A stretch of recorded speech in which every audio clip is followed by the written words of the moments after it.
Welcome back, everyone, to Master of the Universe podcast, horror podcast, because it was dubbed the already by numerous people. Joey here with Gabe and Christopher J, motherfucker to the max. And this week, we're bringing you 1988's Hellraiser 2, Hellbound Hellraiser 2. Now, we already did Hellraiser 1, but we did it without Gabe, so we'll talk about 1 first before we get to 2 and some of the Cenobite shit. But Gabe, Mr. Horror News, my man. Any horror movie news going out there? Any projects? Any good stories? What's going on? Oh man, there's a lot of good stuff going on. Just for a couple of tidbits, not even that long ago, and I was trying to talk to y'all about it earlier, was Friday the 13th. Jason Goes to Hell. His hockey mask was up for grabs, and crazy enough, that mask it was up for grab for anybody that likes memorabilia and all that. Someone actually snagged it, but this isn't just like, oh, okay, well, they snagged it. How much did they get it for? Like $100, $1,000, $2,000? No. $225,000 for that freaking mask. That's and nuts. I thought that was like so amazing. I thought that was crazy amount for, that's just a staggering amount. And that kind of blew me out of the water because I wanted that mask. I agree with you because I mean, like, it's not one of the more iconic Friday the 13th films, that one, number 1 and number 2. Mm-hmm. I mean, my measuring stick is always the Sgt. Pepper's. I thought you were gonna say cover. I thought you were gonna say your penis, but Yeah, that too. But the Sgt. Pepper Beatles album, the bass drum cover that's featured in the front of the album, that item literally in 2010 or 2009 sold on online for $900,000. yeah. See, for something like that, like it's a Beatles thing. You know what I mean? Like, it's like, I mean, as iconic as Jason is, I wouldn't think it would be more than a few thousand. So for it to get that much, it was like, wow. And then it was the shitty Jason. I thought it would be like 80,000 max. Yeah, that's high. I thought like maybe, because it's a movie memorabilia kind of deal. Maybe like maybe 10,000. I could see it ranging from 10 to 20,000, but 225. That is fucking nuts. I mean, they must. I don't know how they. I don't know what the fuck they did. You know what that was? I think that was the whole COVID thing. I think people were stuck inside their house. They weren't really buying much. They were hoarding their money, saving it. Yeah. And this guy, he's making good money, but he ain't going out and spending it, at the clubs or, buying them drinks or whatever for the ladies. No, he didn't do any of that. He hoarded his money. He saw this going up for auction, and he's like, sure, I'll throw that in my basket of goodies too. Why not? Click add to cart. And that's exactly what he did. He better have like some ridiculous collection, that better not be the most iconic thing he has, paying $225,000. He better have some serious shit, in his little box of gimmicks, because that's like insane, dude. I don't know about box of gimmicks, Conrad. I don't know about you guys though, but if you go ahead and you kind of flick around on TikTok like the way I do, I go ahead and I'm scrolling through these things, not even just TikTok, but like Twitter and Instagram and all that. And some of these people, like these horror fanatics, they are like, they love horror, and love probably just isn't enough a word for this, because these people like to show off like their collection. I kid you not. These people have masks. They got the costumes. I seen Elvira pinball machines, like restored and all like in all its glory, like sitting against their wall amongst like horror signed posters and all that. I mean, I got like a nice little collection myself, but Yeah. I mean, these people go above and beyond. It's amazing that I mean, there's people that like it, love it, and then there's the extremists that are like, I have to go one step further. I need the original screen-written play that's signed by the whole cast from, 1995, whatever, The Faculty or something. They'll go the distance and pick they get like the whole cast and everything. It's amazing. Well, those are people too that make like a lot of money. They could do like buy shit like that, because like you and me, like we're kind of like one of those dudes that we have like a little collection, nice collection, but it's like we collect DVDs and bullshit. Or I don't know if you do, because I know you have like your own drive now. But I used to collect like DVDs and some figures.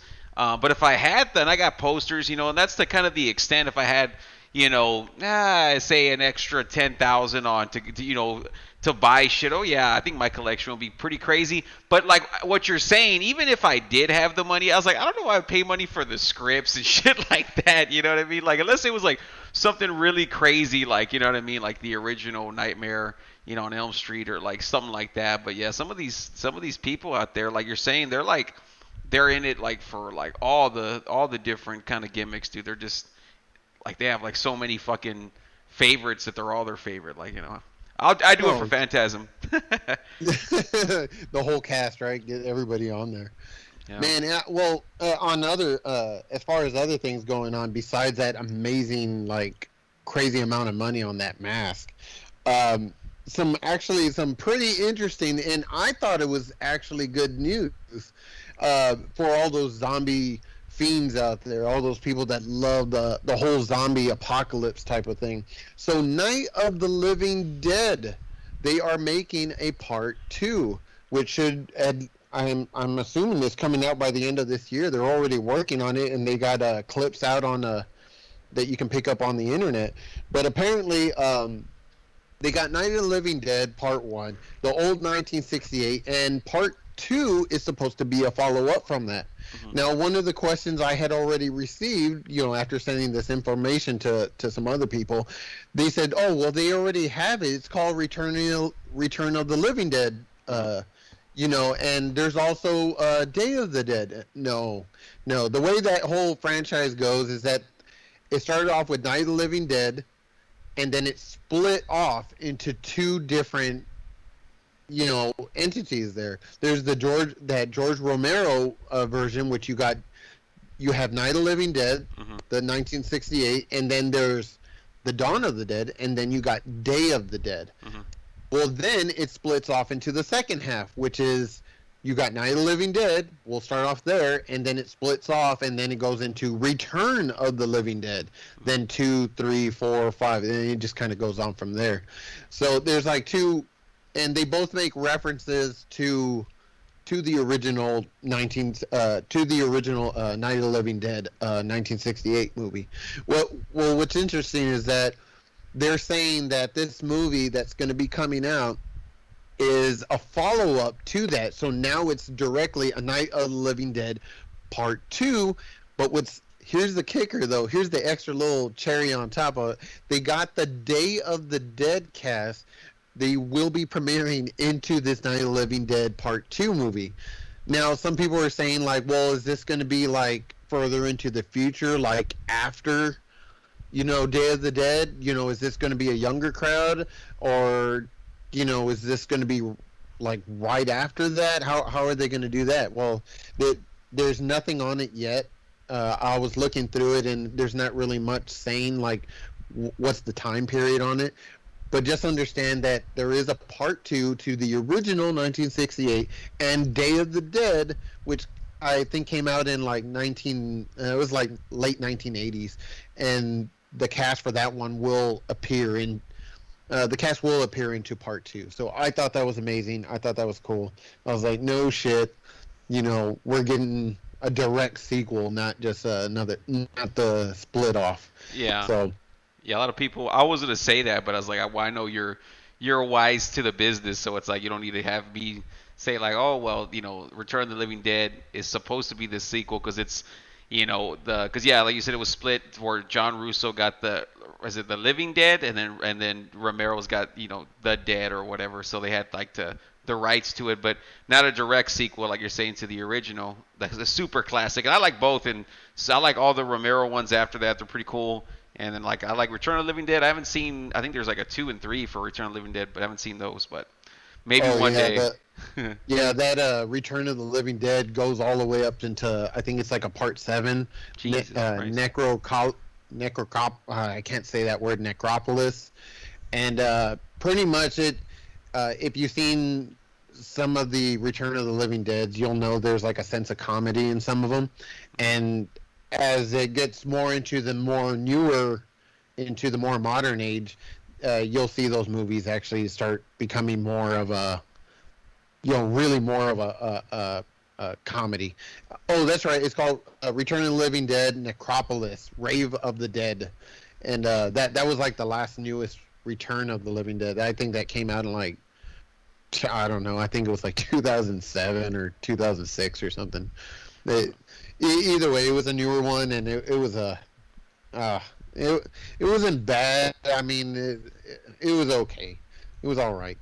If you like the previous ones, this is more of a modern take, more up to date, and it's pretty funny.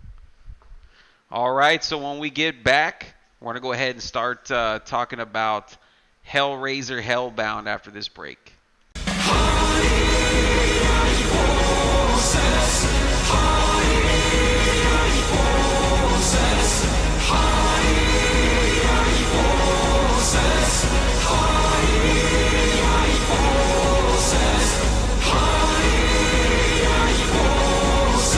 So Hellraiser Hellbound, man. So Chris, this is the first time you've seen this one, right? We only did part 1. I don't think we ever got to doing part 2. Did you ever like peek at part 2 before we get too in depth on the film?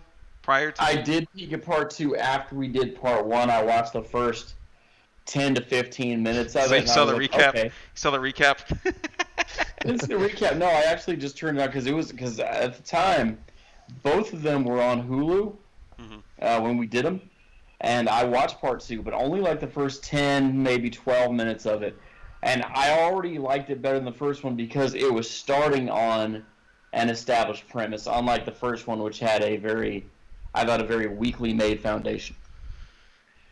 For me, I had saw this, I had rented it way back when, and the cover that I saw was the one where it's like Pinhead and then the female Cenobite. And they were wearing like I don't know if they were wearing doctor's outfits, but I know there was like a picture on the back. It was like a deleted scene now that I think about it. But I just was like, wow, this looks even crazier than the first one. And I remember watching it and being like really kind of horrified because this one's a little crazier than the first one, but I can't really say. But Gabe, why don't you walk us through Hellraiser Hellbound and we'll talk about it. Cool. Well, Hellraiser Part 2, Hellbound. This movie is really good. It's way better. Well, like Chris was saying, it is way better than the first one. The idea behind this is that it all revolves apparently around this puzzle box. This puzzle box happens to, in the right coordination, the way you go ahead and you move that box around, if you can hit it and move it just right, it can open a door to hell. Now, in the original one, what happens in the beginning of part 2 is that it ends up starting off with this girl. She ends up in bed. Her name is Kirsty. Now, Kirsty wakes up and she's already panicking. She's already in a frantic. Now, you're probably wondering, like, well, how did she get there and why aren't you talking about part 1? Well, this is what's going to end up happening. She wakes up. She's in a frantic. Who's right there in front of her is this police officer, like a detective kind of, and he's already like, look, he's all, you need to tell me what happened, what is going on, and where's all that, where did all the dead bodies and everything like that come up from, and she's all like, oh no, what happened to my dad?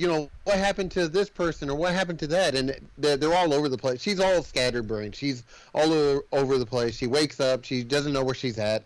Well, you find out that she's in a hospital. It's kind of like a hospital and like a mental ward. It's kind of like it's a psychiatric hospital. So psychiatric. Yeah, there you go. And can I just say, do you notice in that part of the film, that early minutes of the film, whenever Kirsty talks, she sounds like, Lorraine Baines, a.k.a. Marty McFly's mom in part 1, whenever they're alone in an intimate setting. I honestly did not know that. I didn't catch that. Yeah, I'm going to listen to it now. You know what I was laughing at when I was watching the movie. That cop, the cop that's they're talking to her. He looks exactly like Michael Shannon. I don't know if y'all are It's familiar. like Bronson. Yeah, whatever his name is. But he looks like the actor Michael Shannon. Like, and he's from Man of Steel. He's the Zod character, and he comes out in like a mobster movie, The Iceman. But he looks like that guy, like that. The cop's fatter, of course, but he looks exactly. As soon as I saw him, I was like, it looks like that one actor, and I couldn't think of his name. No, I looked at him. I thank you for saying that, because I didn't look that deep into it, but I knew I'd seen the guy before. So if he's in Iceman Kuklinski, that's where I've seen him. Yeah, well, it wasn't the same actor, but he just looked like him. He looked like the actor. That's what I was saying. Like, yeah, I was like, he looks exactly like Michael Shannon. And yeah, Iceman is Michael Shannon, so I was like, he looks exactly like that. Tidbit. Yeah. I was like, I have nothing to say. I didn't think anyone. That guy. Yeah, I didn't think anyone would kind of notice it unless you're a Michael Shannon fan. All the Michael Shannon fans of the world, but there, go ahead, proceed. Yeah. So, well, anyway, so as he starts asking her, like, we need you to explain what's going on, she starts doing a recap of basically of what happened in part one. Pretty much what happened is that in part one, her Uncle Frank, ends up he goes off and he explores the world. He's the rebel badass. He's what is it from Full House? What's his name? Uncle Joey. Mm-hmm. Like the guy that slicks his hair back and he has the leather jacket. No, that's Uncle Jesse. Oh yeah, Jesse. Yeah, Jesse. I don't remember. You know what I'm talking about. You know what I'm talking about. So, anyways, Uncle Frank is the badass in the family. He's the rebel. He's the one who does all this stuff. Anyways, he comes across the puzzle box. He starts playing around with it, and he ends up at his brother's house. Well, funny enough, Mm-hmm. the brother is not there. The brother is actually off. He's going through his own issues, and he's going through his own problems and everything. But anyways, the brother ends up at his house, and in the attic, he starts playing with the puzzle box. Well, he ends up answering it correctly, where all of a sudden the Cenobites end up coming in. Now, the Cenobites, you'll probably wonder, they're nothing more than like these S&M looking demons. And pretty much that's what Clive Barker based these characters off. So pretty much they're all leathered, tight latex looking guys that have they're all twisted looking. It's like that off dodgeball when Peter LaFleur's team got the wrong outfits. Oh man, they're horrible looking. They're terrible. And so in this case, these guys come out, and their whole purpose is to bring souls to their god, which happens to be that box. It happens to be that box. They go ahead and drag them straight into hell. So anyways, they went ahead and they dragged Uncle Frank down into hell, and she starts explaining, saying, look, then my parents, my stepmom, Julia, and my dad and me all ended up going back to the house. What happened? Something happened that some blood or something like that spilled, and all of a sudden here comes Uncle Frank back from the dead, forming his body back from blood. So Julia decides to help him because they used to be secret lovers back then. A little cheating going on there. So they end up Julia, the stepmom, ends up helping the brother by bringing them people. So he goes ahead and starts killing them, sucking up their blood, and she's sucking them off, and then he's sucking their blood. He's sucking their blood. He's sucking them off. He's doing all kinds of stuff, and he's rebuilding his organs. He's rebuilding everything again. So all of a sudden, he starts becoming whole. Well, the last person they ended up killing was the dad. Larry. So Kirsty explains that. She says, "That's his name, Larry." Yeah. Yeah, and so he ends up. She ends up explaining. He got a hold of my dad. I got in a scuffle with him. I saw the box. I took the box, and I realized that he wanted that more than anything. I started playing around with it, and then here comes these demons again. So I had to explain to the demons, hey, someone escaped your hell, and they didn't believe me. They were saying, no one escapes us. No, seriously, they escaped you, and tell you what, I'll bring them back to you if you go ahead and let me go. We'll give you like so many hours, but we want proof. You better go and do it quick, or we're gonna come and take you to hell. Oh yeah, no problem. So she ends up going back. She ends up in a scuffle with the she ends up in a scuffle again. You know, there's Uncle Frank, there's Julie, but she doesn't know that it was Uncle Frank, because Uncle Frank stole her dad's skin. Yeah, it starts getting gross from here. So the brother took the dad's skin. He killed his own brother. He's wearing the skin. They realize now it's like 2 against 1. They're in a scuffle with each other. They're like all fighting. Guess who shows up? The Cenobites. So the Cenobites, the demons, end up coming in. They end up taking them out. They kill Julia. They take her ass too. So now all of a sudden she's like, okay, well, you know what? Since we're already here, we might as well go ahead and take Kirsty. You know, the girl that made the deal with them. And she's like, oh shit. Well, she realized she was kind of fumbling with that puzzle box. She did something in just the right way where she ended up zapping, because it was like a little electricity cheap lightning bolt that comes from it, zapping one of the demons, going straight back to hell. Well, guess what? It didn't just work once, it worked on all of them. So all of a sudden she's like, oh, it's over. By the end of it, she's fighting with the demon. Her boyfriend comes in trying to help her out.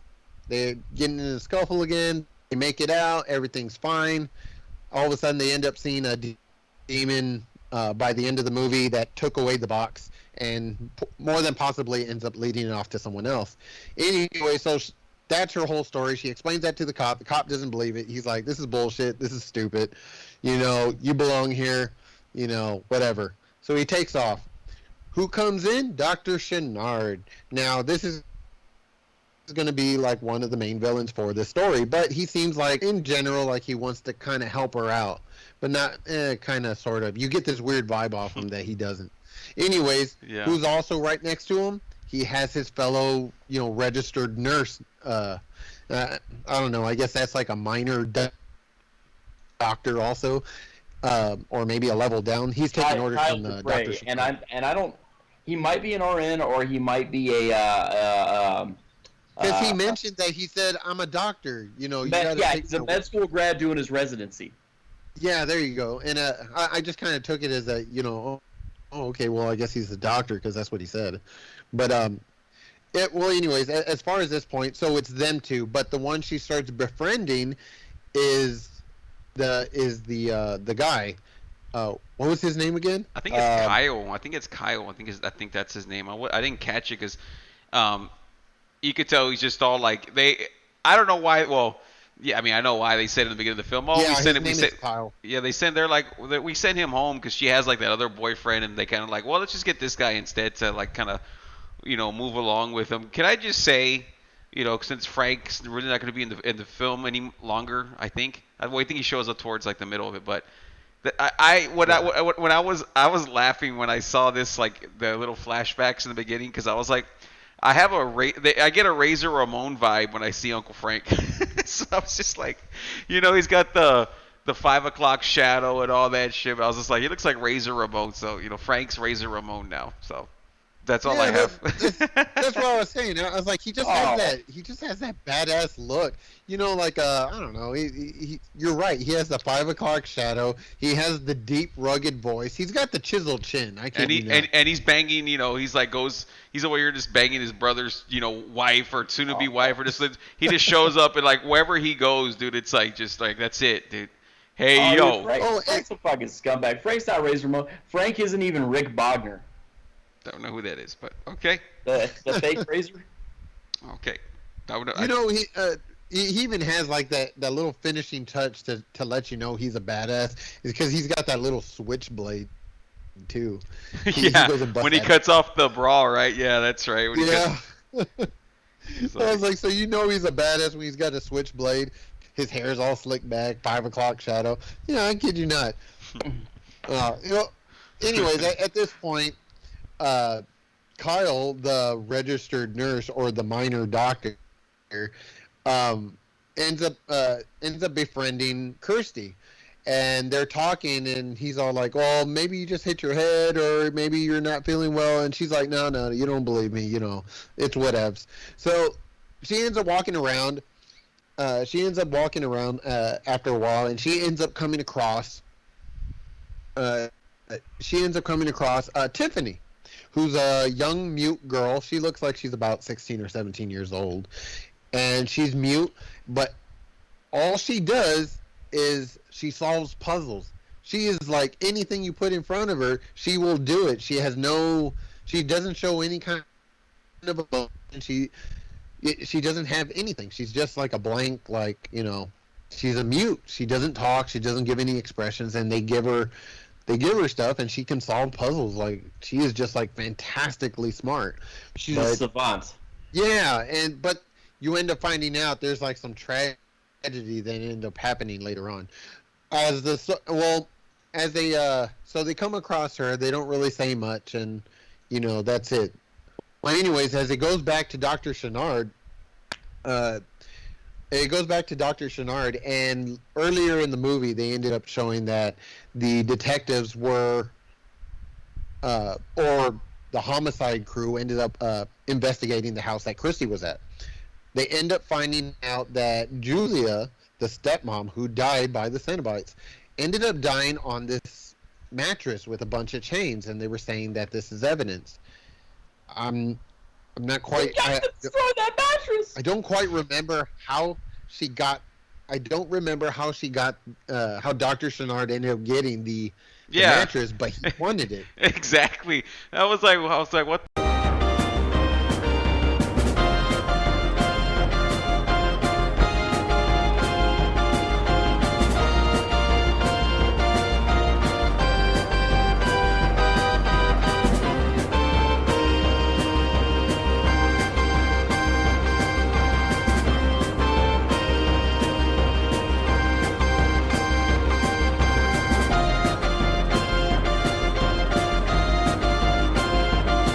Because remember, a homicide detective was led by Bronson. They went to the house, and that's where the mattress was. Okay, but Right. how did it get to the doctor's place? That's what we're saying. And I mean, I guess he probably found out about it. Yeah, Paid him off. yeah. Yes, we can only assume, but yeah, that's what we're saying is that because I know like they go and they do all that shit, but it was like, what the fuck, Yeah, and that's I don't understand that either. It just magically appears, but you can only assume that.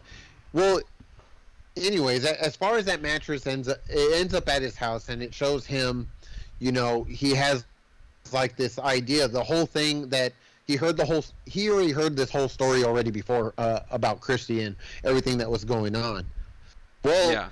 As you're walking inside his house, you end up finding out like, oh shit, this guy is actually into the occult. He's into this whole thing.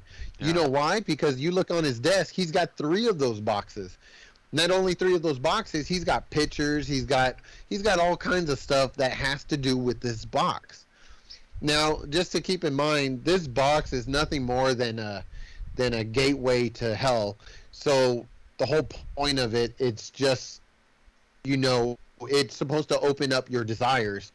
If you have a desire for something, that's part of this ritual. It was created no more than to open the door so it can drag your butt into hell to more unearthly pleasures. That's the way they kind of like put it. Like, it's supposed to give you like emotions and feelings and sensations that are beyond human feeling. And the only way you can actually get that is by actually like experiencing it in hell. So this is like something way beyond that any human can comprehend. And so that's what these little things, in part 1, there was only one box. There was only one, but as it led off to part 2, now all of a sudden you see 4 of them. There's 4 boxes. There's 3 in it, and then he actually has another. He has the original one from part 1. Well, anyways, as it goes on, so he has the mattress, and then he realizes like, oh, if this whole thing is real, and what she's saying is true, it has to do, maybe it has to something to do with this mattress too. You know, someone died on it that was part of this whole situation. Maybe I can do something with it. So maybe it just takes a little bit of blood. Well, him being a doctor, he has access to patients, not just any patients, but the ones that are more mentally ill. So, of course, he grabs one of those patients, brings them to his house, and sits them down right on top of that mattress that's stained with blood. So he goes ahead and hands them a razor. And, of course, you know, any mentally ill person, they don't know what to do with a razor other than to hurt themselves. So this guy is seeing maggots and stuff all over his body, and he's trying to cut them off. In reality, he's just cutting himself up, and he's bleeding all over this mattress. Well, that was the exact amount of blood that they needed to activate this ritual, this thing that comes out of the mattress and pulls them and starts attacking the guy. Well, guess who that is? That's Julia, the lady who ended up dying on top of the mattress. This Julia played by Deborah Joel. Yes. And she's way finer in this one than she was in the first one, I think. Right, doesn't she? She does actually. I don't know. She put on more makeup or something. She does. She grew her hair. I think that's what it was. Or the first one. She had short hair in the first one. Yeah, she just looks a little bit more attractive here in this one. So I was just like, okay, I put down. Well, just to let you know, when she does come out, when she's, you know, sucking on the guy's blood and sucking him dry, you know, when she comes out, she doesn't have skin. Yeah. Her body is like barely rebuilding itself, so she's nothing. She looks like Razor from the first one, yeah. Yeah, she's all blood and muscle. It's pretty crazy. gross. There's blood kind of flopping on. She's covered all over. So anyway, so she gets back onto the mattress after struggling with that guy. She gets on the mattress and she's trying to tell Doctor Channard, who's like in complete shock of everything he just saw. She's trying to tell him, like, hey, don't be afraid. It's kind of hard to say that, you know, when you're fucking looking at weird shit like that. So she's saying, don't be afraid, you know, there's nothing to be afraid of. I'm not going to hurt you, you know, it's all good, you know, if you can help me out. And he's like, all right, I'll go ahead and help you out. So he gets some bandages, he wraps her up, he gets her some clothes and makes her look half decent. Now she's like, hey, you know, I need some skin, I need a whole bunch of other stuff, you know, you're going to have to bring me some people. So sure enough, as it's going on, as this whole thing was happening, during all this whole event, that registered nurse, what's his name, Kyle? Yeah. Well, he was kind of curious about Dr. Channard, so he ended up going to his house. He witnessed this whole ordeal. He was watching it, and he's like, oh, shit. Yeah. The whole story that Kirsty lady said was real, yeah. And I just witnessed what the doctor's doing, and he's doing some black magic, some crazy ritual shit. Mm-hmm. Oh, man, there's nothing else I can do except run back and tell Kirsty she was right. Yeah. So what does he do? So while Dr. Channard is, you know, helping out Julia, the stepmom, in the meantime, Kyle is on the way back. Guess what happens to Kirsty? She ends up getting a message. Not a phone message, not a text message, but a spiritual type of message. Oh, yeah. And it's another body full of muscle and blood and everything leaning against the wall, and written on the wall says, I'm in hell, please help me. And she's assuming that's her dad. She thinks it's her dad. And I kid you not, that's just a weird looking part. Visually, it's disturbing. Yeah. Chris, So you got anything to say on that? No, that wasn't be my question too, because like she thinks it's her dad, but like, do we know that? Because I mean, I kind of was like, I thought it was Frank, you know. It is Frank. Yeah. Well, it ends up being Frank, but that's the thing. Like in that moment, you can tell she's assuming it's her dad, but it's like there's nothing that person is doing that's leading her to think that. It's just her own internal bias. It's true, and you're right. Like you can't. That there is no skin. There's nothing defining the dad, because honestly, every person without skin, we're all just like skin and bone. You can tell a female from a male, but honestly, we're all muscle and blood underneath, so you can't But really like, tell. he doesn't even say it's Daddy or it's your dad or it's Larry. He doesn't say any of that. It's just I'm in hell. Yeah, and I'm not sure where she got the idea. I guess she was so upset about the whole dad being killed. I guess she assumed that he got dragged off to hell too, because everybody else seemed to, and they were trying to drag her off. So maybe she thought, her dad was also dragged off to hell. That's the only assumption I have, honestly. She's in a panic. She doesn't know much other than a puzzle box that's controlling this whole ordeal and made a mess of it. So, there's a lot to assume. Honestly, I would assume all kinds of weird shit if I were to witness everything that she did. I'd be like, am I even safe? Should I even go to sleep? Am I in hell right now? Honestly, all these thoughts would be flickering, like, in my head. Like, putting myself in her shoes, yeah, it's very upsetting. Yeah, I can't even fathom the fucking thoughts, and then after all the crazy shit, this is like a day after or two after all that crazy shit. Yeah, So, actually, I think this is like right the next day, I think. Yeah. Yeah, this whole thing happens like right the next day. So as far as this goes, so now, so she witnesses this, and now she's all freaking out. And then guess who comes in? Kyle. Kyle ends up coming in and explaining like, "Hey, you were right about this whole ordeal." And she's all, "Well, no shit, I was right, but how do you know?" Yeah.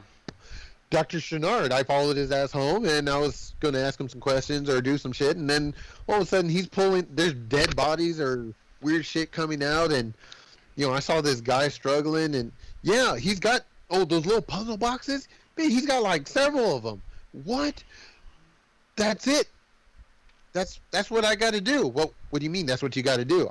I got to go get my dad. I got to go help him out. He's in hell. What? That's crazy talk. Yeah. Now that's crazy talk, right? So now she's trying to explain. She's trying to explain, like, look, my dad's in hell. I need to save his ass. He's trying to convince her, no, that's fucking nuts. So she wants to go back into hell to save him. Is that okay? So that's the idea. Yeah, because I was like, why are they going back to the house? Like, he's not there. Okay, now I understand. So the idea is to go back to the house, her idea was to grab any one of the damn boxes. Yeah. And then go ahead and reopen the doors. They think they can just run in, grab him, and pull his ass out. And they think like, oh, okay, that should be it. Anybody would want to save their own family member, especially a parent, someone that they truly love. They'll be like, oh, shit, if they're assuming that they're they'll do anything. Yeah. They'll go above and beyond, a loved one or whatever. So in this case, he's all like, well, tell you what, just give me 1 second before you take off. Okay. He runs off real quick, grabs a damn jacket. He comes back. I'm ready. Yeah. She's all like, should have brought a gun, but what that'll do. Yeah. Yeah, and she's all like, well, shit, I don't have any clothes. Oh, well, don't worry, I'll get you some. She all she's running around is she's running around in like some type of bathrobe or something like that. Mm-hmm. Well, anyways, so he ends up getting her like a jacket and some clothes and everything, and so they take off back to the house. She ends up they split off just like any other old classic horror movie. They always have to split off. So they split off. He goes upstairs to go and check the rest of the house for Dr. Channard or who knows what. And while she goes ahead and explores the bottom side of the house, she ends up running into that same room where the whole ordeal happened with Julia coming back to life. Well, Julia and Dr. Channard are nowhere to be seen. She ends up finding some information, and she ends up flipping through this book, and she sees this man in a war outfit, like a general's outfit, like a lieutenant or something. And she's all like, "What the heck is this?" So she's looking at it. She flips the page, and she sees like an image of a person that has like scars, like kind of markings all over their face, pretty much that looks similar to Pinhead. It's the stupidest name, but he's the leader of the demons.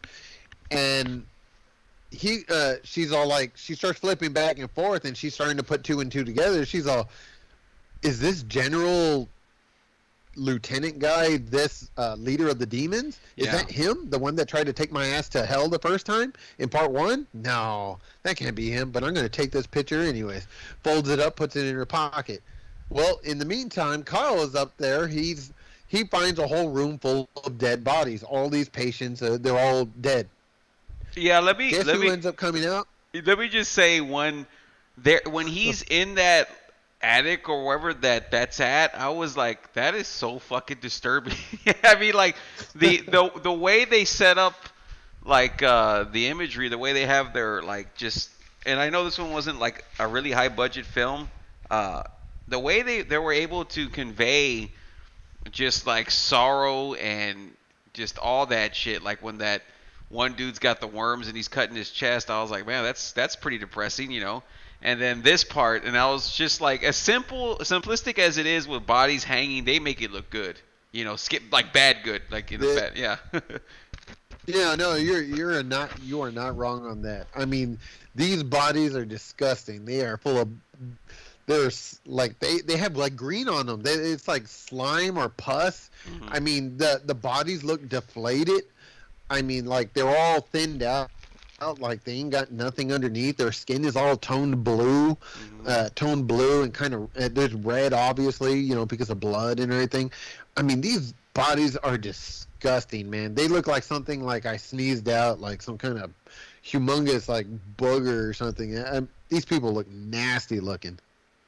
Yeah. They are gross. Chris, and also, I want to say, because I actually had read about it, but I don't want to interrupt, but Pinhead was Captain Richard Elliot of the British Army during World War II. Elliot Spencer, am I right, or am I thinking somebody else's name? I think it's Elliot Spencer. Actually, you find out all that information in part 3. They'll end up going into a flashback, and they actually give more information. Oh, okay. In this one, they don't say that. They just she further in the movie, she ends up using that picture as a way of information. Yeah, we don't know anything about him because they want to drag. He was human, right? That's all we know in this one. Yeah, that's right. Yeah, that's all you know.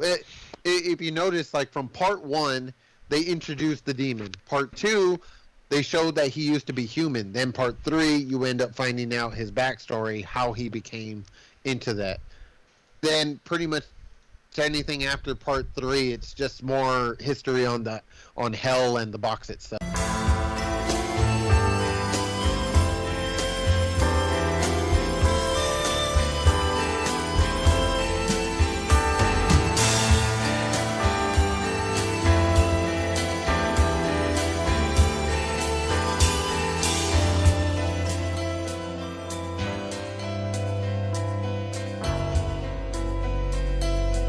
Yeah, so just as an extra tidbit, for anybody that's already aware of how Hellraiser is, like if they're already aware, like Hellraiser what the puzzle box is, Hellraiser E, you know, the puzzle box is not just one box and it's not just 4 boxes. Apparently, there's 270 boxes, and they were all scattered around the world, but half, if not most, of those boxes were lost or destroyed. Most of them are actually kept. These have to do with the comics and some of the books that were written by Clive Barker. And as far as the comics, you know, Clive Barker did have, you know, they did use him as reference, or they asked him for more information so he can contribute to the comics. But there was 200. Okay, but that goes. Can I just have something real fast? That goes back to what we had said, because when we did our review on Hellraiser 1 2 years ago, I had given some information that I had read about the Cenobites are, you know, demonic spirits of the order of this, and blah, blah. And I said, when do I ever know that from this movie? And then Joe pointed out, you don't know from this movie, it's in the series of books. So that's the thing. I wonder if when Stephen King said what he said about Clive Barker and Hellraiser, was he referring to the books and not the movie? Well, a lot of the books and the comics do relate to the movie, but as far as the movies going backwards and saying like, "Hey, this is a reference towards the towards the books," I think this is like I think this kind of goes along with anything else because this is Clive Barker. I think this is Clive Barker's like first movie that he actually had any kind of control over as far as like directing. So I think he, like any other movie, like when you watch a like if there's a book and then they turn it into a movie, they have a lot of little tidbits and extra stuff that refer back to the book. So if you want more information, it gives you more reason to read about it. And I think this is one of those things too that he's just like, if you want to know more, you're gonna have to go into the books to read about it. But they do relate to each other though. That it's not like the movies are just set one way and then that's it. No, the books, like Star Wars, a lot of the books actually relate to the darn movies. But this is actually the same thing. Now that you're right, there is a lot that we do want to question, and we can get a lot of those answers by reading the books, but not a lot of us have that time. So they do make like little fact web pages about these things, and you can kind of go ahead and find interviews, and you can find this stuff also as far as YouTube. You can find this information, documentaries on this, in case. But that's the whole reason for this podcast. So you don't have to read about it, and we'll just tell you and give you all the answers you need to know. And that's where we end off on that. So as far as this goes, like I said, there's 270 boxes. Apparently, each box has its own. It has its own ordeal. Apparently, the box they've been messing with the whole time is nothing more than a door opener. Now, there's other boxes.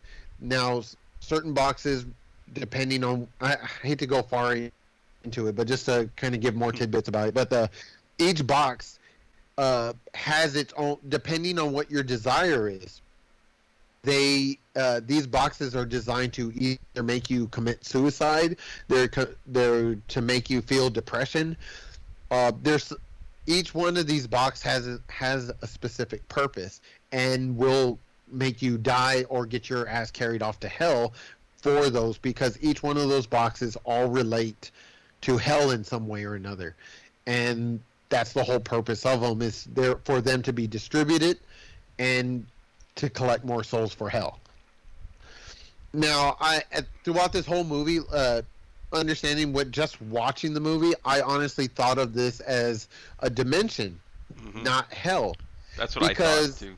Or God. Now, the reason why I say this is because after Julia gets the jump on Kyle, after he finds out about the dead bodies, they end up killing him. So now it comes down to... his death was kind of like, fucked up, because it's not like, we didn't get to see the other ones really, but he's just like, he's just selling like a motherfucker, and she just has her like hands like in his fucking neck or head, and it's just like, and she's just staring at him like slowly, like in this utter agony. I was like, this is fucked up. That's all I could think. That's what I was saying to myself. I was like, I just wanted to punch Julia in her fucking face, dude. But yeah, it should piss me off, because he just seemed kind of like a guy that didn't deserve. I don't think anyone really deserves to die, but if he seemed like a cool, chill dude, and then Julia's a fucking bitch. So yeah, and it was a fucked up. It was just perfect, perfect. You build up the heel, like Chris likes to say, dude. Mm-hmm. Yeah, he was a cool guy for. He wasn't even in that movie. The movie that long. Yeah, it's like I didn't really care for him, because it's just like, well, like I said, we had the other guy from the first movie just real quick, and then they added him, and he's only in here for a little bit, but you're like, hey, you expect Kirsty to, have her, well, I guess that she's gonna have Tiffany. That's why they got rid of him. So it was kind of like just to set us up and get us a death. But I was like, well, fuck, this poor dude. He's over here trying to help her, and he just gets fucked over in the worst way. It's good. Well, here, look. Yeah, I know that she was really cool, but Kyle, I was like I said, he wasn't even in the movie that long. He was just more of a replacement for the boyfriend for part one, because even the boyfriend wasn't even the part one that long either. Yeah, he just kind of showed up sporadically here and there. At the end, right? He just showed up like towards the end when she's like escaping. Yeah. I remember Yeah, that. he was What's already that there, thing? but he All caught those the. crickets and crap. Yeah, from what I remember from him, like I can't say every single thing, but from what I remember him being there, like he was there for dinner, and then he was there like at the end, right? Like that's what I remember him doing, So Yeah, no, you're right. Like I said, she's like it started smiling at off him. Yeah, she's that like she smiling at went him. off on a date. Hmm. Yeah, she went off on a date, and then they were making out like near a Subway. You're right. And then before you know it, he comes over. Yeah, you're right, for dinner or something, and then he's there at the end. Because she's with him at that pet shop, right? When that fucking you had talked about it, whatever they call him, that homeless Right. man puts his hands in the whatever the fuck it is, but The crickets. the Yeah. crickets, yeah. So yeah, I Yeah. think he's with her there too, right? When they're on that date, like you're saying. Yeah, because she's creeped out by there's a homeless man who's actually called the keeper, but they don't say that in the movie. He's the keeper of the box. He's the one who distributes the box for people that are looking for more of the occult things, people that are interested in that. He plays, he's a shapeshifter who can fit any type of role. So in this situation, she's working in a pet shop, and she sees this homeless man come in, and he comes in, but he starts eating these crickets, that are meant for like the snakes and lizards and stuff like that. He starts eating it, and so she's freaking out. She turns away for a second, and all of a sudden, like, he's gone. But then guess who pops up? Then the boyfriend pops up out of nowhere, being useless, but whatever. So yeah, again, like the boyfriend, the love interest doesn't play much of a role. Same thing in part 2. He's not Kyle is not the love interest, but he starts playing that factor, though. He starts playing the caring, strong guy, like, no, like he's looking out for her. But again, he doesn't really have much of a role other than busting her out of that psych ward, only so they can go ahead and go to Doctor Channard's house. Now, by this point, like we were saying, like, he gets fucked over pretty bad. He ends up dying by Julia, and it's a gruesome death. I mean, in comparison to like a lot of the other stuff we've seen, this is pretty gruesome. And did you notice his death led to her getting her back healed up? Yes, I did. Because again, Julia needs bodies. She needs bloods and organs and stuff like that. So she's sucking these people dry, and pretty much he was the last person to get sucked dry. That's however many bodies that were in there. I think there was like 3, 4, 5, 6. I think he was the 6th one. I think that was 6 bodies total. No, 7 if you count the other one. I think there was 7 of them. Oh, okay. And, yeah, that's what. Yeah, healed up her back. Yeah, that's that. I was like, what is he talking about? Oh, that's what repairs her missing back piece. Yeah. Yeah, so she becomes whole again. So by this point, Dr. Channard and Julia end up getting the jump on Kirsty, and they end up using another patient. And it's Tiffany. Now, Tiffany is not going to be sucked dry. What actually happens is that they use her as like a little scapegoat. They give her the puzzle box, being a badass with puzzles. They give her the puzzle box. They set her up in this room, and they're like, hey, we're going to end up on the double-sided of this mirror, and we're going to watch from afar and see what actually happens. Yeah. And Julia's like, look, I'm going to give you a second chance at this. Do you really want that little girl to open the gates of hell, and you really want me to show you around? This is all I've ever wanted. I mean, this is everything. His whole room, this is all he's ever interested in. He's a doctor. Being a doctor, you're always filled with curiosity. You want to know how the human body works and all this. But apparently this takes it a step further. Now you can know more into the supernatural unknown. So in this case, she goes along with it, and she says, all right, we'll go ahead and do this. So they go ahead and give the little girl, Tiffany, they give her the puzzle box. She solves it. Doors open everywhere. It's not just like one door in front of her. This is opening multiple doors. And guess who's walking on through? The Cenobites. And who's the leader of them? Doug Bradley, which is Mm-hmm. that's his actor's name. Pinhead. This is the leader of the demons. So all of a sudden, he's like, "No, what? What do you mean, no?" And they're like, "We can't kill her. She didn't open the box. Hands just don't open the box. It's desire. Pretty much his part of the ritual for this box is that you can't. Anybody can just go ahead and play with the box until they solve it. Fine, anybody can do that. But what actually activates the box and for you to drag your ass off to hell is that you have to have a desire. You'll see this later in movies. They end up doing this again, where they end up putting a robot to solve the puzzle box. And Yeah, I always laugh at that shit from part 4. yeah, and same thing. Yeah, from Hellraiser Bloodline. I think that's like part 4. Well, yeah, that is part 4. And so same thing with here. Again, this girl is emotionless. She doesn't have no desire. She doesn't show any kind of emotion. She's like dead in the water. So anyways, It's not. What is it? It's not hands, it's desire. yeah, he says it so dramatically. Hey, Chris, I don't know if you watched the Cinema Stops review of this, but he does like his voice of like doing Pinhead. You have to check it out, Gabe. You'll fucking laugh. No, okay, I didn't know there was cinema stops reviews. Yeah. Now, because fucking like this fucking Pinhead guy, like, I don't know what voice he's trying to do or what character he's trying to be. Because like I said in the previous one, I'll still say it today, he sounds like Dave Chappelle's Prince rendition. What? I know. I laughed when he was texting that, and he's all like, "Yeah, from Lake, what was it? Lake Minnetonka or something like that." Why don't you purify yourself in the waters of Lake Minnetonka? Yeah, there you go.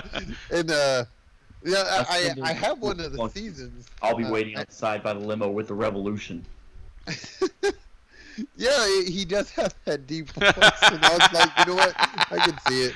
The revolution. As silly as that sounds, just for all the viewers, though, just to make sure that they're aware that his voice is pretty deep, menacing, and he is like, he's pretty dark in himself. As stupid as like the name sounds, Pinhead, like it just goes just because of the way he looks. He literally has pins in his head. But can I just interject here? That's one of the disappointments I've had with this one and with the first one. All my life, I had seen when I'd go to video stores, when I'd turn on TV channels that show like a little picture of it, or I had friends that had pictures of it, whatever. I always saw Pinhead. And I had never seen any of the movies, but I always would see the image, and I'm like, and I knew he was in a movie called Hellraiser. So I was thinking to myself, man, this dude must be fucking like every scary movie character to the third power, like fuck.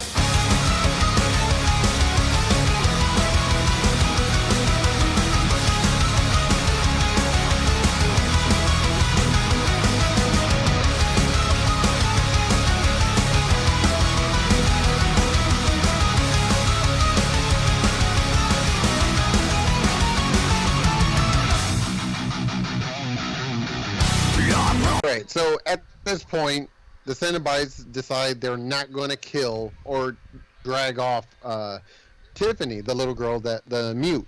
They're not going to drag her off to hell because she does not have any desire whatsoever. She's just solving puzzles. So they said it's desire that's activating the box. Mm-hmm.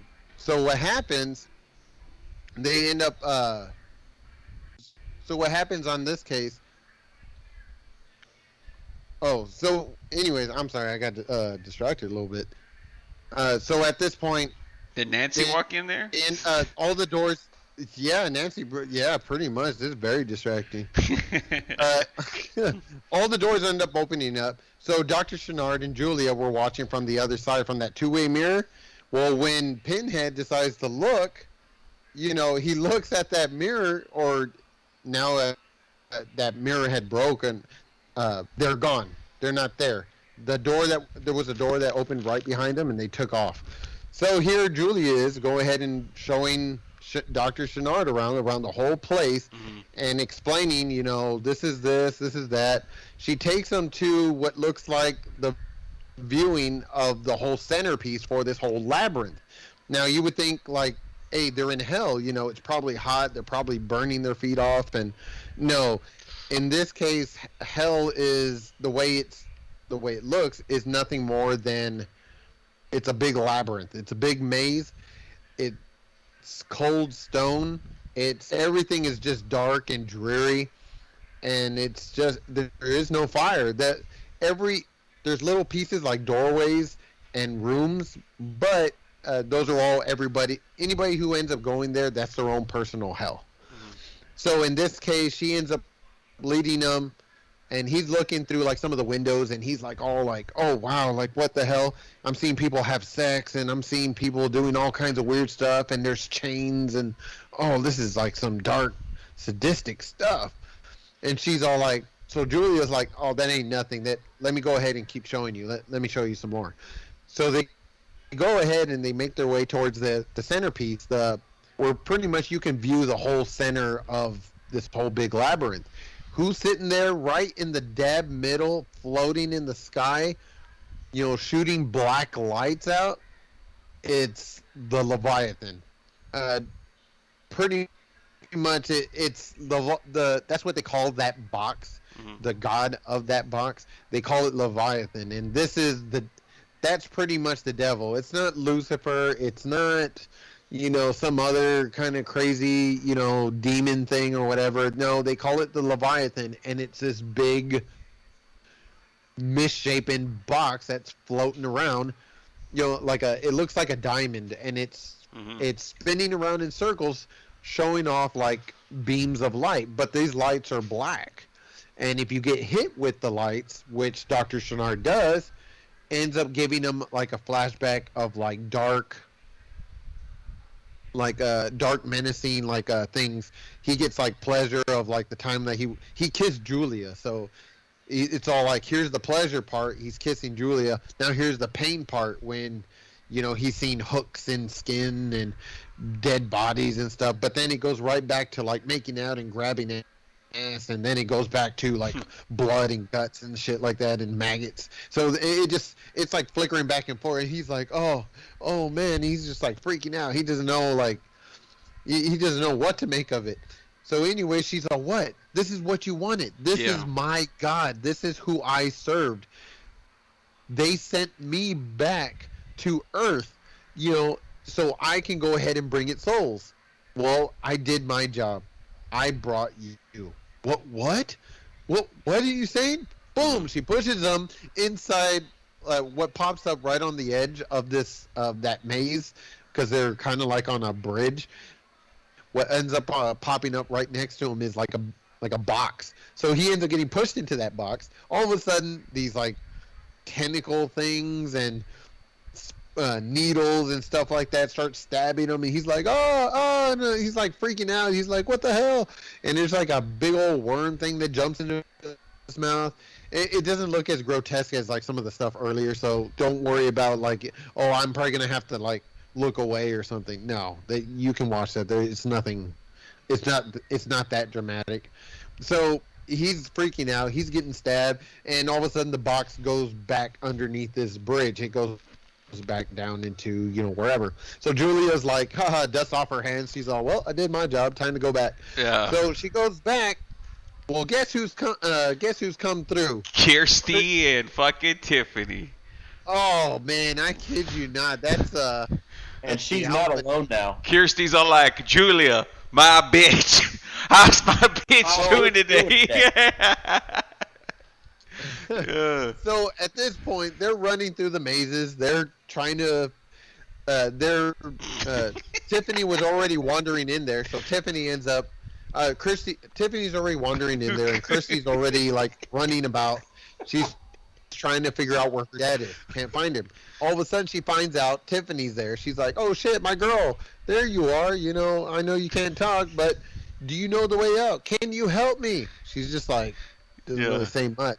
Yeah. So all of a sudden, she ain't she's saying like, much. she didn't say much. So at this point, they Tiffany ends up grabbing Kirsty and starting saying, well, she didn't say. She just starts like, okay, follow me.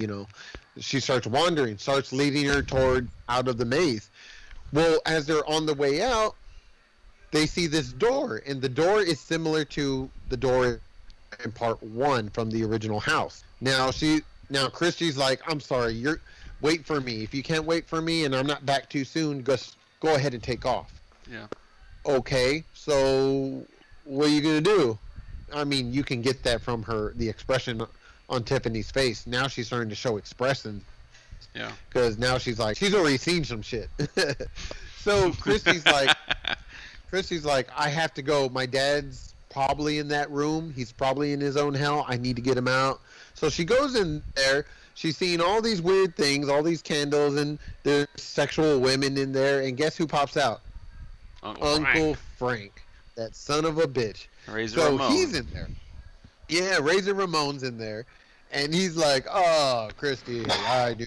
Come back, come to daddy. Ha ha ha.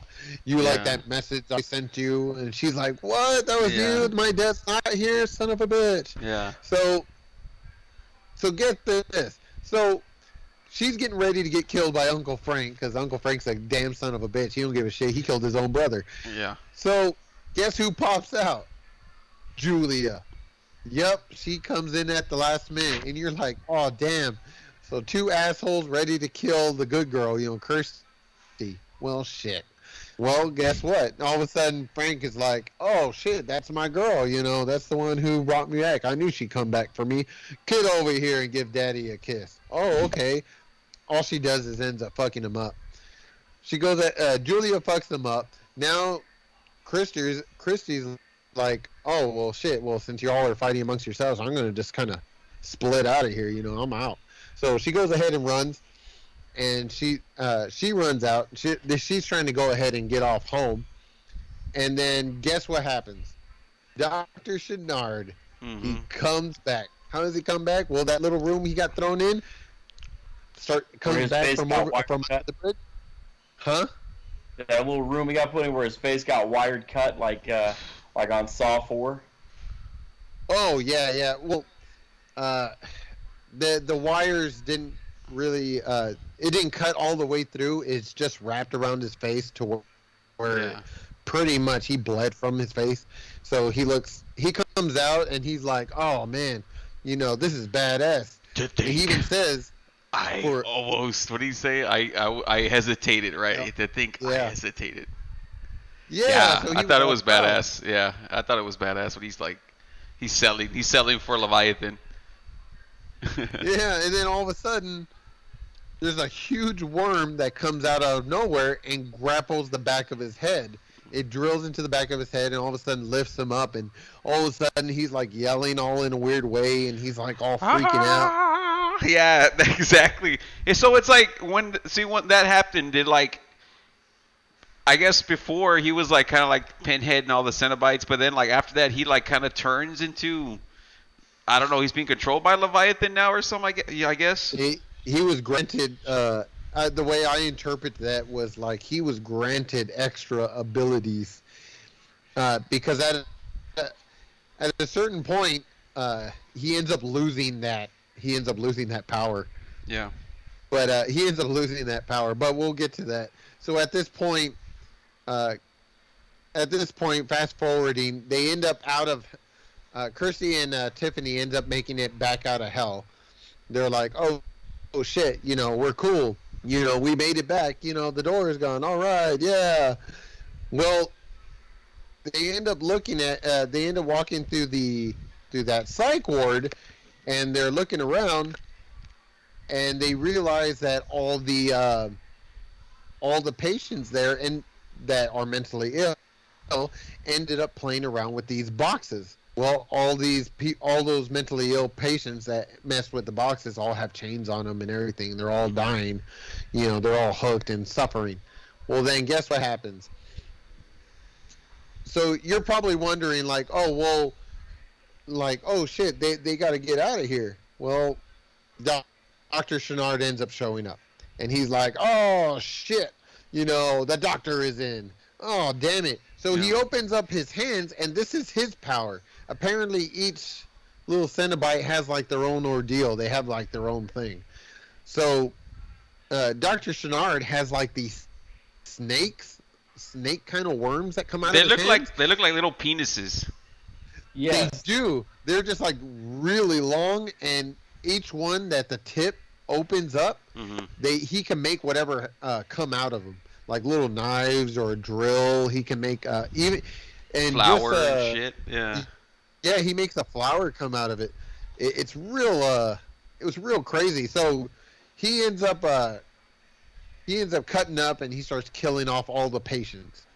So then guess what happens? So Kirsty and Tiffany are like, well, shit, we got to get out of here. Let's run back towards this other way. So they run into the next room. All of a sudden, they're kind of in hell again.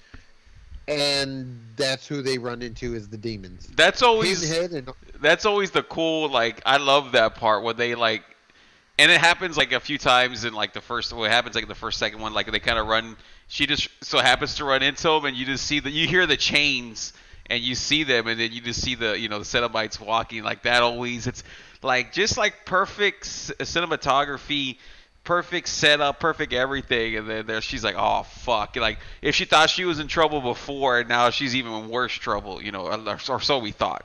But go ahead, dude. Yeah, and well, at this point, so they end up running into the Cenobites, and Pinhead's like, okay, no more deals. I'm gonna go ahead and cut your skin off. I'm gonna make your soul suffer so bad it's gonna be legendary, even in hell. And they're like, oh shit, like, man, he means shit. You just hear another Cenobite in the back. Oh shit. I think that was Chatterbox. Yeah. I think that was his ass saying that shit. Oh snap, right, Chris? And then you hear what's his name, Butterball, the fat one. He's all like, damn. Yeah, exactly. Fuck.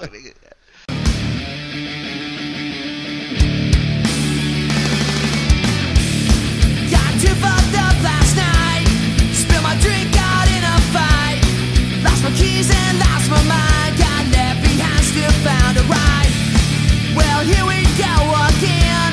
Another day living in sin. And another night to lose my sight and do it all again. Don't tell me that I got a problem. Just trying to have me so. Right there, they're getting ready to they're ready to have it out. And then here Pinhead's like, no more deals. You tricked us in the first one. You screwed us over. And in the back of Kirsty's mind, she's thinking like, man, you fucked me over. You were trying to drag my ass off to hell. And Pinhead's like, no. That's it. You're going down. We're going to kill you once and for all. That's what we should have done in the first place. You activated the box. She's like, no, I didn't. But I didn't activate no box. But let me tell you this. Look, I just want information. No deals. I just want to get information. Yeah. What? She's all, who is this? She whips out that picture that I mentioned earlier about being a general or a lieutenant. She whips out that picture and hands it to him. And he's like, who's this? Another person that escaped from hell?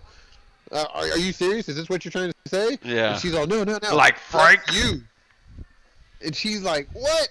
That's not me. And they're like, no, you all used to be human. And then Chatterbox again. Oh shit! He pops out with that shit again. He got all excited, and he's all like, wait, hold on, everyone, hold on. I remember. Yeah. Oh shit. Yeah, because the chick. The chick's all like, enough, and then she's ready to just start shanking a motherfucker, And then so like, yeah, I remember. So then he does. So at that point, then they're all like, "Oh shit! Well, what do we do now?" That they start just looking around. Yeah, exactly. They're like, "What do we do now? This is our career. This is what we've been doing." So then, guess who pops? This is our career. This is what they've been doing for a living. This shit. They get paid for that shit. They've been dragging off souls. Yeah. So at this point, Doctor Channard busts through the damn door, and he's like, hey, is this the party? No shit. So then here's Pinhead. He's like, what? Do you know this guy? I didn't invite him. Shit. So Dr. Channard busts in, and he comes out with all these tentacles, and he's all like, oh, good fight. So there he is. Fight.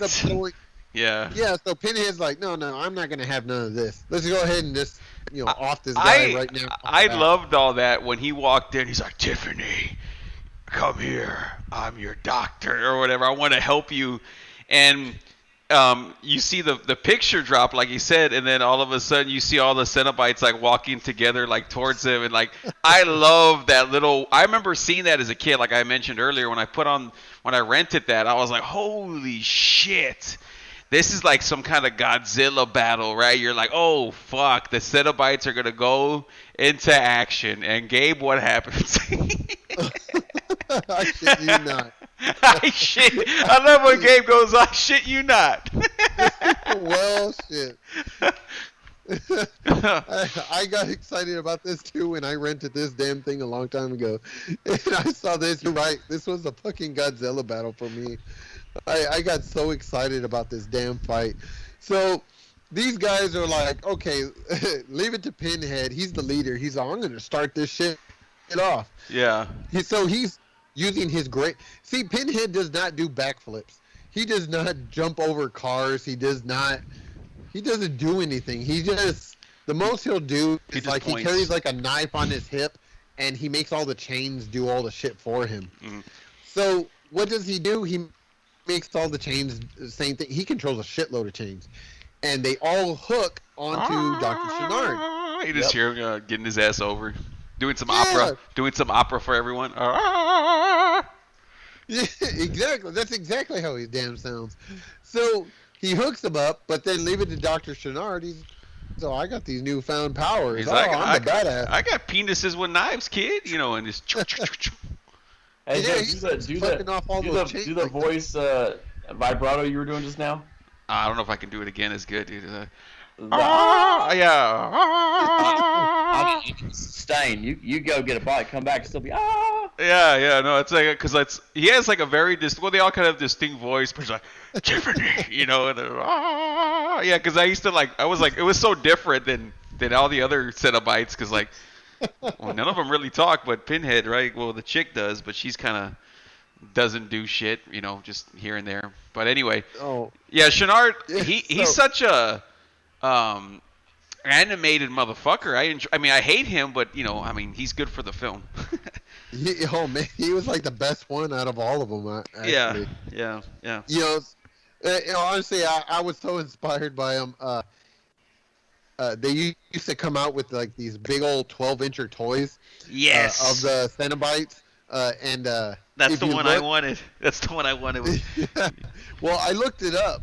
I just looked this shit up, and those things go on eBay for like $200, if not a little more, $200 to $300. Mm-hmm. But yeah, you can find Dr. Channard, a 12-inch toy, opened out of the box. Of course, it's cheaper, but with the box, you're paying a good. Don't start mentioning opened out of the box to Chris. He'll start talking about TVs, right, Chris? Yeah, you can get one for $350 if out of the box $340.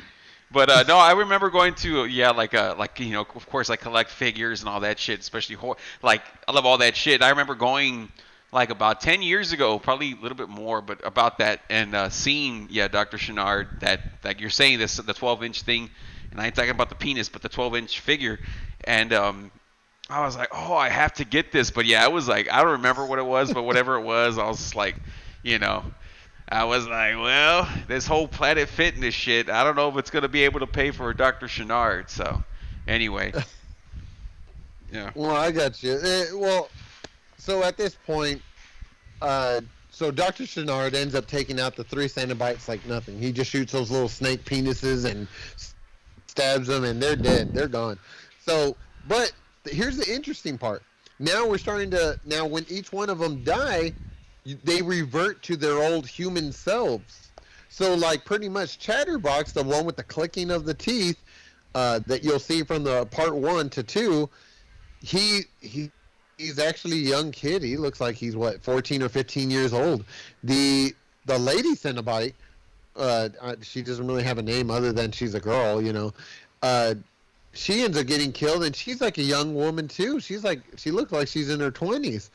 And then you have the fat guy, the fat butterball one. Same thing with him too. You know, he was a young guy also. So you see that they all used to be human at one point. So here comes Doctor Channard. He starts shooting some lasers out of his hands. Yeah, lasers. Now it's starting to turn into a sci-fi type of deal, but blast him in the face to where it's reverting his pins. You know, and he's looking. You know, he's looking like his normal self again. He looks like the general in the picture. So he looks back at Kirsty, and he's all like, you know, just giving her this look like, hey, girl, I think it's about time you go. And so Kirsty's like, oh, shit. Yeah, you're right. Come on, Tiffany, we got to get out of here. You know, we're out. We're done. So they end up splitting up, and so here comes Pinhead, you know, looking like a normal guy. He's all, well, shit, I still got my blade right here at my hip. Let me go ahead and pull that out and go ahead and shake him. Yeah. Nope.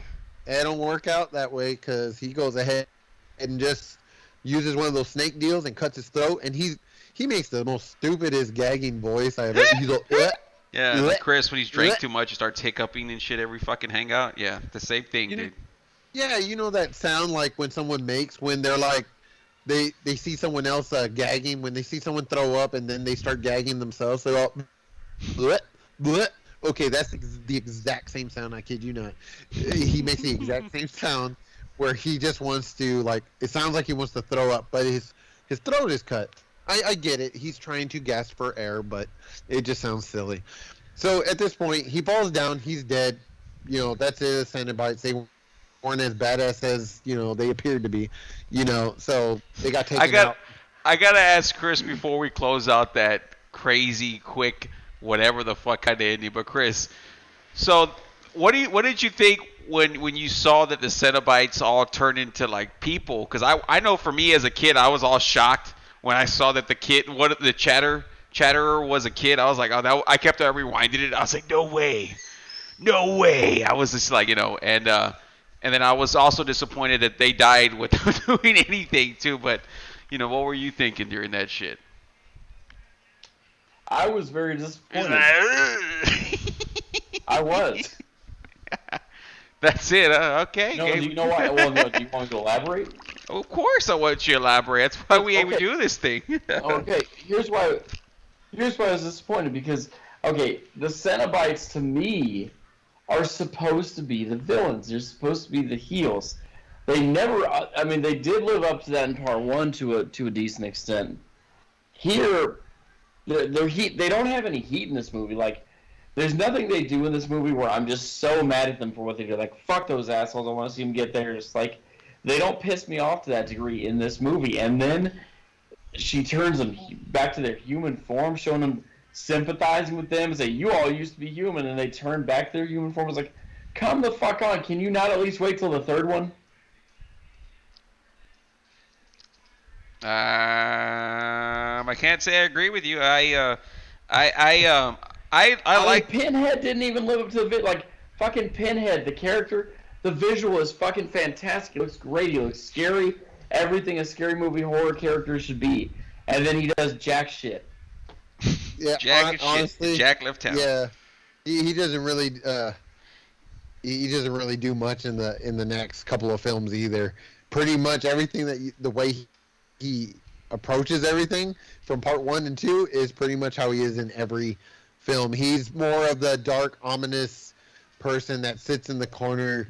That's supposed to make you like feel weird. He's not gonna do something that's gonna go, oh fuck, you know, Pinhead's here. It's more visuals than actual action.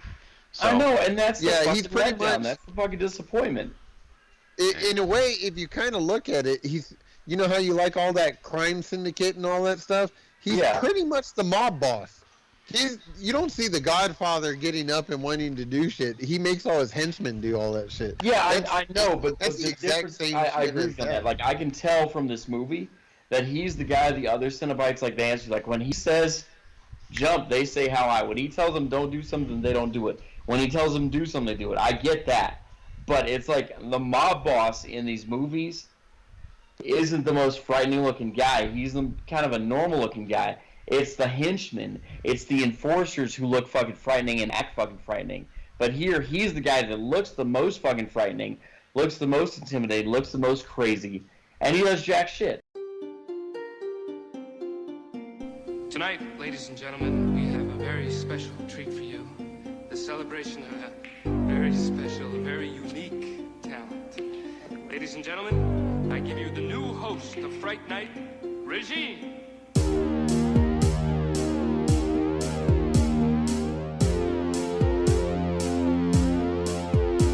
At this point, Pinhead's down for the count. Kirsty and Tiffany are like already wandering back into the labyrinth. Earlier in this movie, Julia got sucked in by a vortex. Yeah, there was a vortex, and she was trying to go after Tiffany and Julia to kill them off, but it didn't work out that way and ripped off her skin. Yeah, they ripped off her skin because Tiffany was trying to save her, but because, remember, skin is more of a costume for these demon people. She ends up getting sucked into the vortex, ends up dying, but the skin gets left behind. Anyways, Tiffany has this bright idea. She's like, I know how... So fast forwarding back to where we are, Tiffany has this idea, being a puzzle master, if you want to say. She figures out, she knows exactly what to do. So at this point, she's already talking and explains to Kirsty, hey, we need to go back inside. Why do we need to go back inside? Just close off the box. No, we need to go ahead and do some weird shit with the box. And the only way I can do that is that I need to get back to the center just to make sure it really works. If we get to the center of the maze, I'll solve the puzzle, get it done. That's it. So they do that. They get there. And Doctor Channard ends up showing up. He starts trying to kill them. Pretty much, he's just about to kill him. Who shows up? Julia. Well, that doesn't make any sense. You just said that she got sucked into a vortex and the skin got left behind. Right. Anyways, Dr. Channard ends up turning around and he's like, oh shit, it's my girlfriend. Oh, let's go ahead and make out again. You love me now. I'm a Cenobite. Well, Julia's like, yeah, fuck you. I don't think so. Turns the tables on him, after making out with them. And all of a sudden, Dr. Channard's head gets ripped off. The whole worm thing kind of goes off. And that's pretty much the end of Dr. Channard. Tiffany goes back to trying to solve the puzzle, and she does it. So everything's starting to shake. Everything's starting to close off. Going back to Julia, guess what? That was not Julia. It was Kirsty pulling a double cross. She just put on Julia's Swerve, skin. bro? Thick. That was like, man, that was nasty. Bro. Dude, she got some hepatitis or something from that shit. That was pretty, I don't know, that was pretty disgusting for me. I was like, I'm not going to put on some skanky girl's fucking skin. She's all whoring around and I got to put on her skin. She's all whoring around. Fuck that. Job with that, though, because, like, when she loses her skin, like, 15 minutes earlier or whatever the fuck, and they show the skin just sitting there off to the side as some, like, shell, like the way Look like a used condom and shit. And they'll, on, like, their fence post using this cicada shell. Like it was that thing, or like a costume, that like a fat suit someone puts on. Yeah. Like that. Yeah. And I was like, okay, well, they showed that off. So, okay, like, I'm not really thinking a lot of it, but I noticed it. Well, then she throws it off and sheds it off, and it's Kirsty. I'm like, that was the Easter egg. That's why they showed that. Yeah. Yeah, that was a good twist in it, but yeah, that's fucking gross. I'm not gonna put that chick's skin on. I don't care, even if it does attempt to save my life. I'll die by putting that shit on. So, at this point, everything's rumbling. It's the whole end of it's like the end of every movie, last minute kind of struggle before the Death Star blows up kind of thing.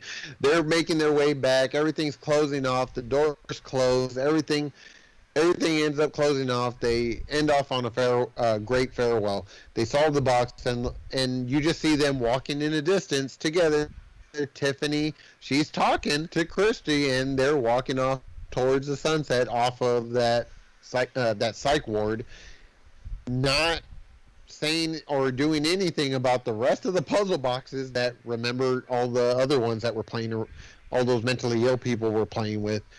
and you just kind of have to assume, like, that's someone else's problem. Let them deal with it.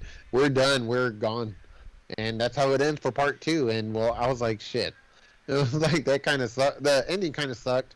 But, I mean, like I said, the whole point of Hellraiser that everyone's a fan of is the visuals. When they say, like, it's your favorite movie, I kid you not, I really run into people that rarely say, like, Chucky or something else. Their first go-to is usually Hellraiser. Why? Because it's just fucking gross just to look at. The people or the demons, they're all twisted in their own way. They're all looking weird. They do weird shit. There's sex and nudity and shit like that too in there. A bunch of titties. It's just hooks, and it's a whole S&M thing. And that's what inspired, like, a lot of these characters. So, I mean, honestly, this whole movie, it's not just this one, not just part 1, not part 3, but honestly, it's just more for the visuals. And you can see that. This is like an artist type of movie. I mean, there's story to it, not much of a story, but it's still, there's something there. It's just fucking gross. So honestly, I am one of those people. I love this movie. I'm gonna go ahead and give it a grading already. I'm just gonna go ahead and do it.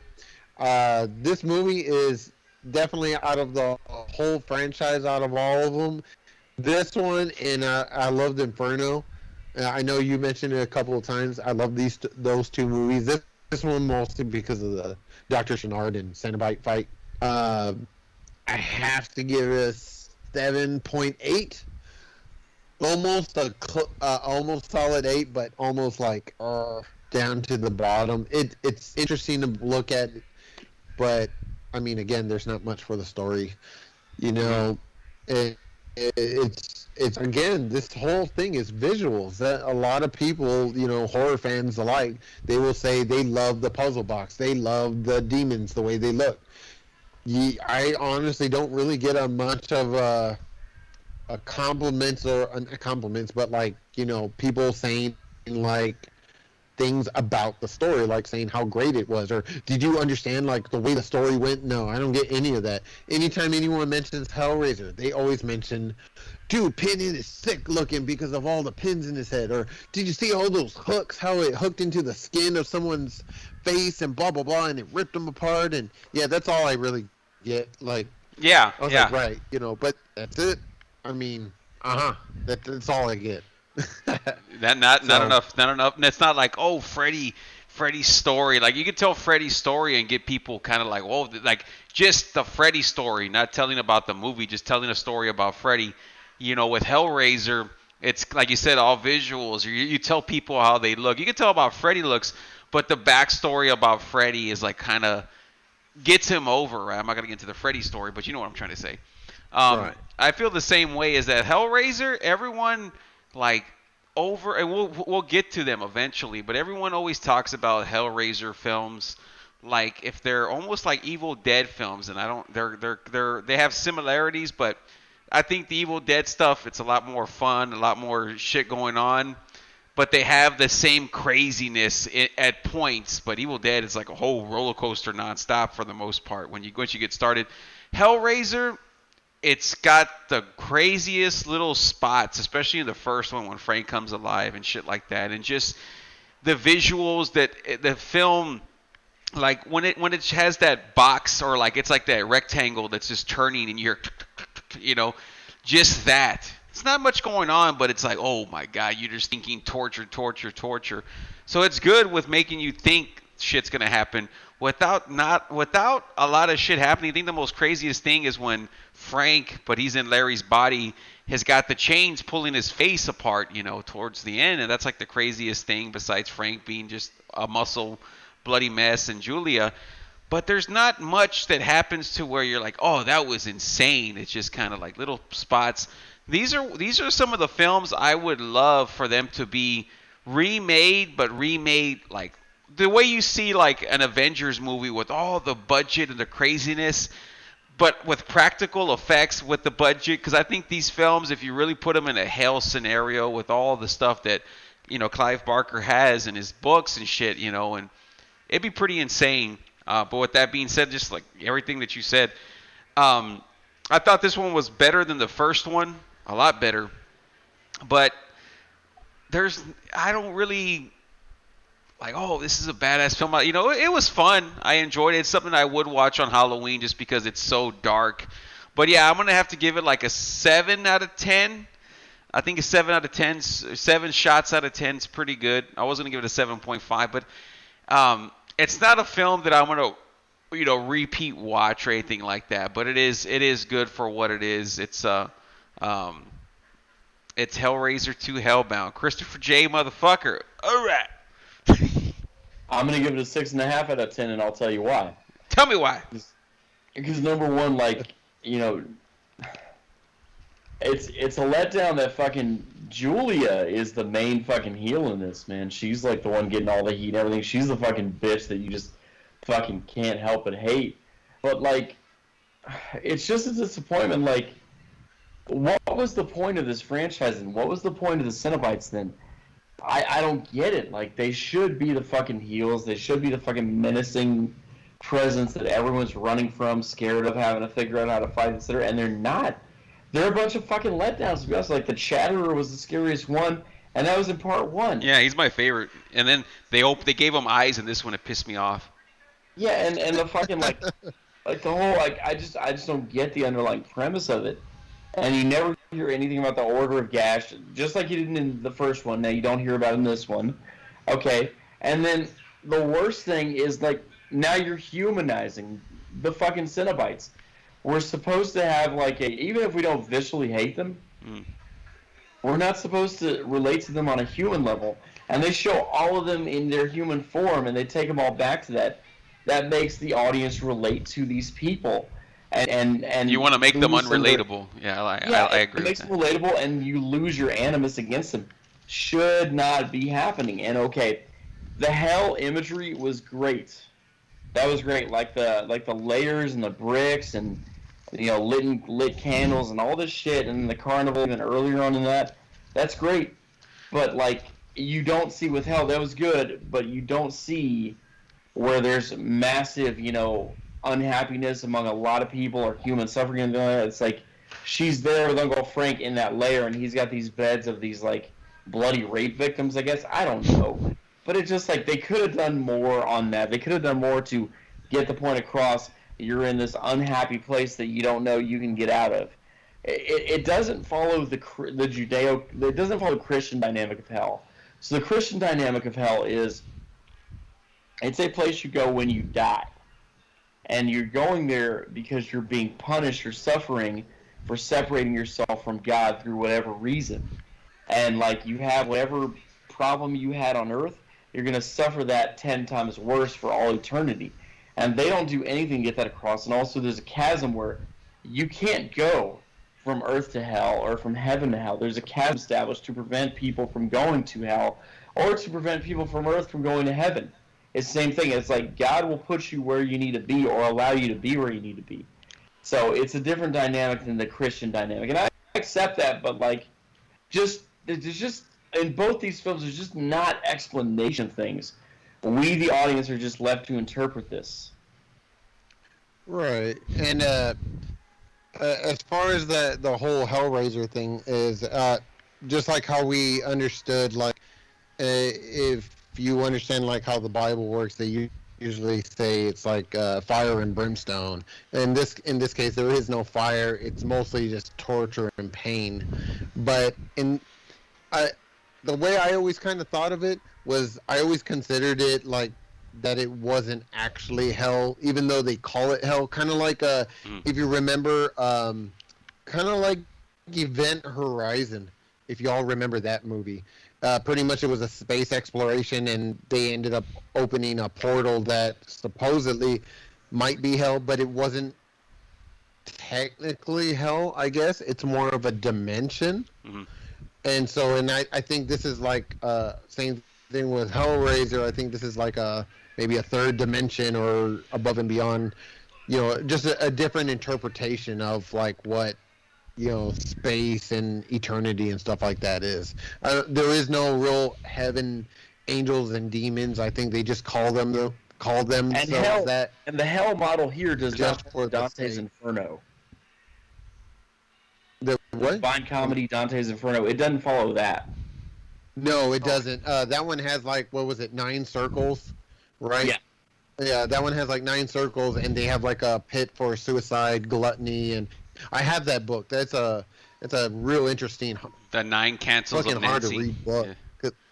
Yeah, my brother there's has like a different my brother Nancy has that in one. every hell, you know. Yeah, you get a certain Nancy in cancellation, and there's the 9 reasons of cancels. But yeah, I kind of got it the same way. It's like dimensions rather than this is hell, you know. And Yeah, I don't think this is and actually Pinhead's pertaining to like actual God. I think this is more of a dimension that they just call themselves that. But you know what's interesting though, that I think you all might really want to know, is that Hellraiser is getting a remake or reboot, if you want to call it, and that should become. It's going to be coming out on Hulu. It's going to be directed by David Bruckner. He directed. He did a movie called The Night House. I actually haven't seen that one, but it's pretty interesting to know that, like I said, Hellraiser is getting a remake or a reboot. So we'll get to see a more newer version, and maybe he'll actually have more story that'll, please Chris a little bit more. Yeah, he's pissed off after this one. Yeah, with the budget, get a story and a budget. Of course you need the story, but if you're gonna show hell, really get it over, dude. Really show. If you're gonna have the Cenobites, have the Cenobites do something. I don't want to hear, Pinhead cut a promo and that's it. Like, I want Pinhead to do something. Anyway, I don't want to rant on and on. But this thing, Insidious movies, when they go the further, that emotionally disturbs me more than when they went to hell here. Like, the hell visual here, like, what it looks like is great. They're just in a room. They're in my living room. They're Yeah, in but it's- living room with chains. I always considered that. Yeah, see, like, Insidious, like, that, the further, I always consider that as, like, Limbo. That seems more like, more spiritual, like heaven, hell, and then there's Limbo where all those ghosts were that. That seemed more accurate for me to believe in the movie that, yes, that this is more of a spiritual type movie. Hellraiser doesn't seem like that. It seems like a whole. It seems like the Mist, like the Mist where they were talking about how they opened up a portal, and then all of a sudden there was like monsters and demons that came out. But they weren't really monsters and demons. They were just like twisted freaking aliens and shit. But everybody called them like, oh, this was, they start panicking and saying that this was apocalypse on Earth, this is hell. Like, no, I think that's just like a damn alien that we just never seen before, and it's fucking us all up, And I think Hellraiser falls within that category.